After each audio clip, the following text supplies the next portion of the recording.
Unless you've had your head buried under a pillow in the last several months, you have become aware of Antifa, if you didn't know of them already. Antifa, a political protest movement, is fighting in the streets against the abuse of authority, against fascism, against racism, of which are injustices worth fighting for. Not a fan of their methods, but those causes deserve this nation's attention for sure. But when it comes to their attack on capitalism, they've got it all wrong, and I'm gonna tell you why. But before we go there, click the subscribe button and ring the notification bell because I post cool stuff like this each and every week and you don't wanna miss it. Let's do it.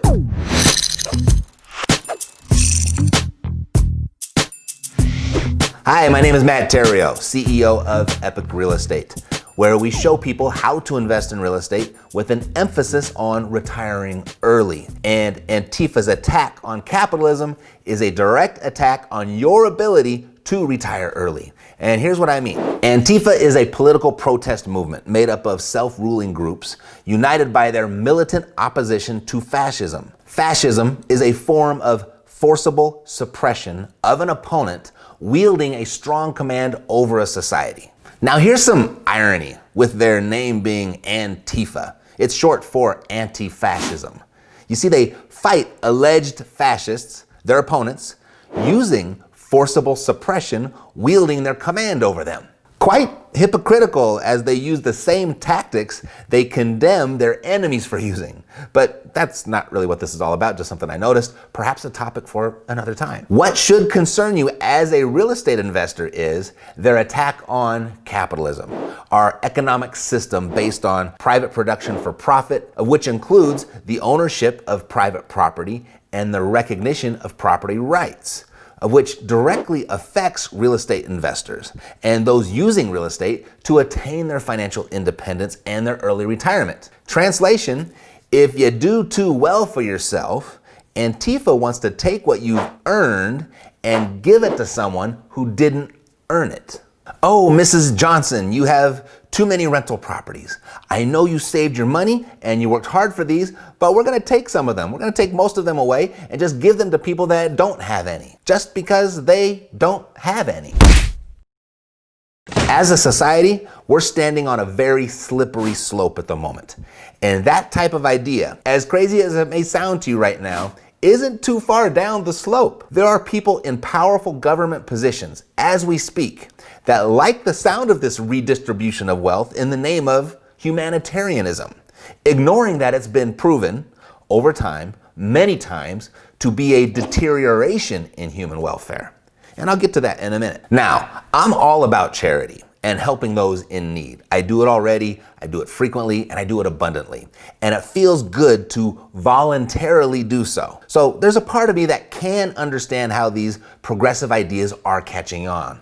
Yet there's another side to it that's fueling and accelerating this progressive fire. Meaning, there's no real denying the crooked, lazy, dishonest exploiters of the capitalist system that have tarnished the reputation of capitalism. And our education system doesn't help either, as it has made it a more common practice to instill in the young that rich are evil, greedy manipulators of the system, of which damages the reputation of capitalism even more, causing the capitalist system to be viewed as evil itself. In reality, it's not the capitalist free market system that's evil. It's the minority of bad operators within the system that make it seem so. The true capitalist benefits only from their generous contribution to society, the improvement of lives, and the creation of jobs, the very thing that real estate investors do, as just one example. And these are all good things for a society, for both rich and poor people alike. And I'll get to the benefits of the poor in just a second. And it's not what you're thinking either. But first, let's imagine the US without capitalism.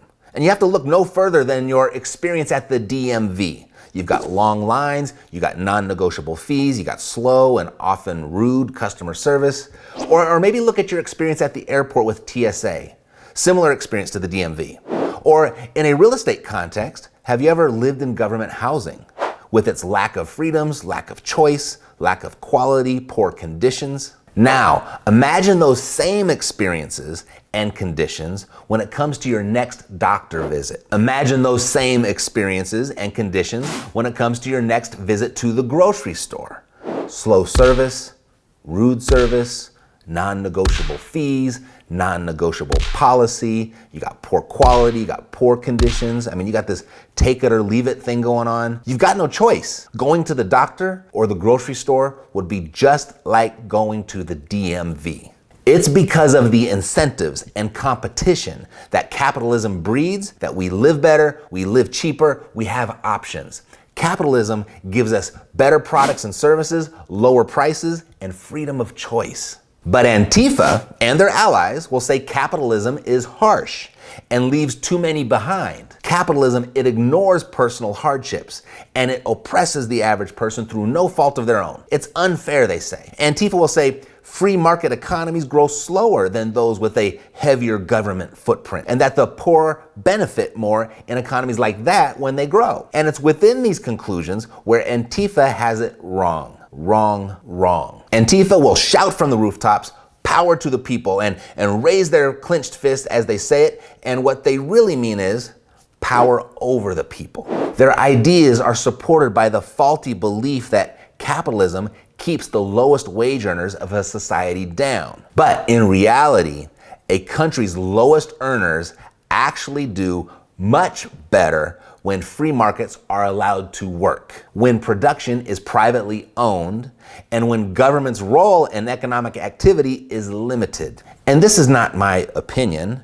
It's what a long history of global data shows. Now, the data on the standard of living and economic freedoms of people from 157 countries over the last few decades demonstrate that rich and poor alike are economically better off in countries that have free market economies. One measure of capitalism is the rank of a country on the Fraser Economic Freedom Index. And there are a number of similar indexes out there that are highly correlated with one another. And the conclusions of these indexes are the same when measuring the markets, when measuring regulation, the economy, and private ownership of capital and property. Countries that score highest on this index include Hong Kong, New Zealand, Switzerland, United Kingdom, and the United States. On the other end, you've got Pakistan, Ukraine, Iran, Syria, and bringing up the lowest ranking on the index, Venezuela. When you look at the richest 10% and the poorest 10% of each country, in the countries that rank in the top half of these freedom indexes, the rich earn almost 3 times as much as the rich in the countries in the bottom half. But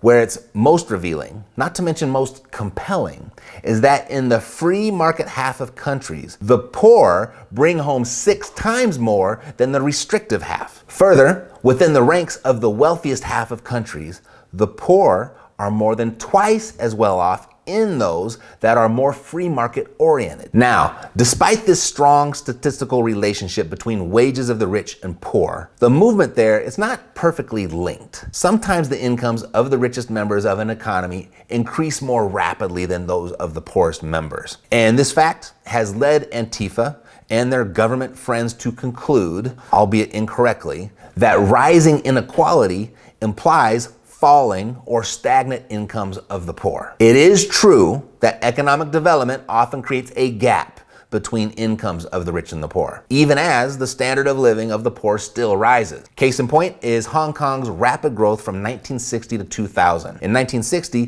Hong Kong's rich earned approximately 20 times as much as the poor.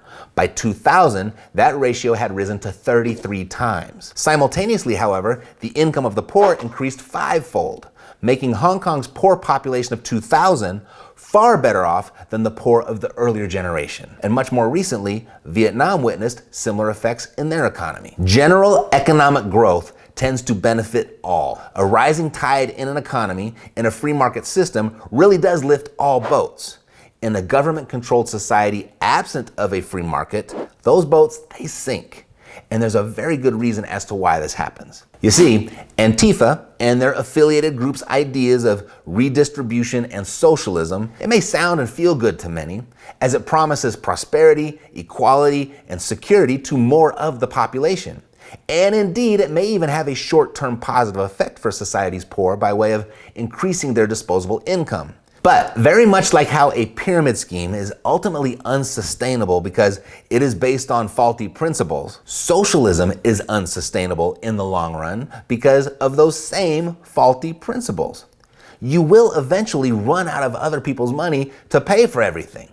And then you'll have no choice but to return to a free market economy. A painful lesson learned by Israel, India, and the United Kingdom, of which this move from socialism back to a free market economy saved them all from total collapse. Further, socialism doesn't work because it is not consistent with the fundamental principles of human behavior. The failure of socialism in countries around the world can be traced to one critical defect. It is a system that ignores incentives. Incentives matter. Incentives are the utmost importance for an economy to thrive.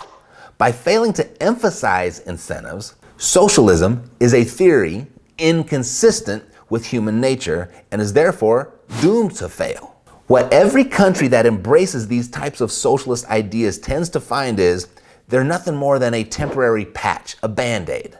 The long-term remedy for raising incomes of the poor this way are fleeting. To raise incomes over the long run, it is necessary to improve the productivity of the lowest half of wage earners. Redistribution and socialism, while serving an immediate humanitarian goal, does nothing to improve worker productivity, on which wages ultimately depend. As a country, a good start in righting this ship is by addressing two primary obstacles. One, the deep-seated belief that capitalists are malicious. True capitalists are producers.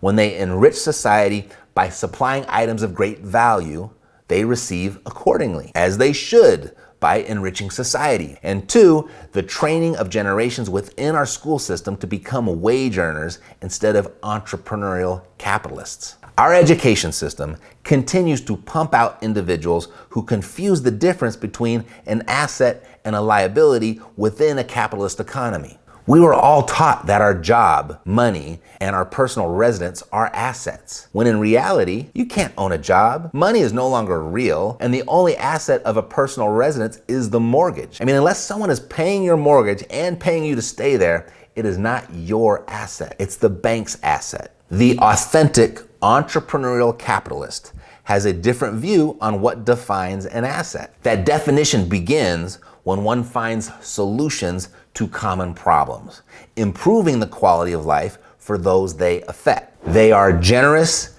creative, and a benefit to society. The world is growing and developing at ever-increasing speeds, and there will be no shortage of entrepreneurial opportunities. You've got to get that there's not enough to go around idea out of your head, because there's plenty for those who want it and are willing to work for it. So the question remains, do we train our future generations to step into the position of problem solvers and economic contributors? Or do we continue to teach them that their best option is to sell their time for money, to send them down the road thinking that they're entitled to money they didn't earn from people who did earn it? Antifa's attack on capitalism is cloaked in the feel-good slogan, power to the people. But the end result is inevitably power over the people, followed by more poverty, misery, and tyranny. The first actionable step to mending this economic crisis is a rich dose of financial education. Without it, the economy will experience the imminent demise that awaits all pyramid schemes. By educating future generations how to be generous capitalists, the only kind of true capitalist, the economic climate will begin to heal. But in order to train the future, the education starts now with you. So how does that make you feel? I mean, what did you notice? What did you learn? Share with me in the comments below. And if you know someone that may find this video useful, please share it with them. Thanks for watching. I'll see you next time.